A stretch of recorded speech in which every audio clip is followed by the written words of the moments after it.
Ashapura group of industries સંચાલિત Ashapura foundation દ્વારા લખપત તાલુકાના સારણ ગામમાં 3 ફેબ્રુઆરીના રોજ ગ્રામ્ય યુવાઓ અને યુવતીઓ આત્મનિર્ભર બને તે હેતુથી કૌશલ્યવર્ધક તાલીમ કાર્યક્રમનો શુભારંભ કરવામાં આવ્યો હતો. કાર્યક્રમ અંતર્ગત ભાઈઓ માટે વાયરમેન તાલીમ અને બહેનો માટે સીવણ તાલીમ વર્ગો શરૂ કરાયા છે. કાર્યક્રમનું ઉદ્ઘાટન ગામના સરપંચ શિવજીભાઈ, ઉપસરપંચ દેવસીબાપા તેમજ અલીભાઈ, સોમાભાઈ, બંકાભાઈ, ખેંગારભાઈ, બામુભાઈ, રહેમબુલ્લાભાઈ અને થાવરભાઈના હસ્તે દીપ પ્રાગટ્ય કરીને કરવામાં આવ્યું હતું. આ પ્રસંગે તમામ મહેમાનોનું સાલ ઉઢાડી સ્વાગત અને સન્માન કરવામાં આવ્યું હતું.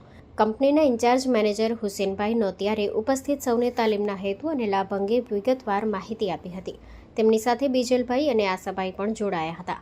સીવણ તાલીમમાં જોડાયેલી દીકરીઓને જરૂરી સાધન સામગ્રીની કીટનું વિતરણ કરવામાં આવ્યું હતું. આશાપુરા ગ્રુપના મેનેજિંગ ડાયરેક્ટર મનનભાઈ શાહે તાલીમ કાર્યક્રમ માટે શુભેચ્છાઓ પાઠવી હતી. આશાપુરા ફાઉન્ડેશનના દીનાબેન, ચેતનભાઈ શાહ બહેનોની પ્રવૃત્તિઓને પ્રોત્સાહન અને માર્ગદર્શન આપતા રહે છે. હસ્મિતાબેન ત્રિવેદીના માર્ગદર્શન હેઠળ પ્રીતિબા જાડેજા, હિનાબેન, જિજ્ઞાબેન, વંદનાબેન અને જગદીશભાઈ સહિતની ટીમે કાર્યક્રમની તમામ જવાબદારીઓ સફળતાપૂર્વક નિભાવી હતી. આ તાલીમથી ગામના યુવાઓ અને બહેનોને રોજગારલક્ષી કુશળતા પ્રાપ્ત થશે તેવી આશા વ્યક્ત કરવામાં આવી છે.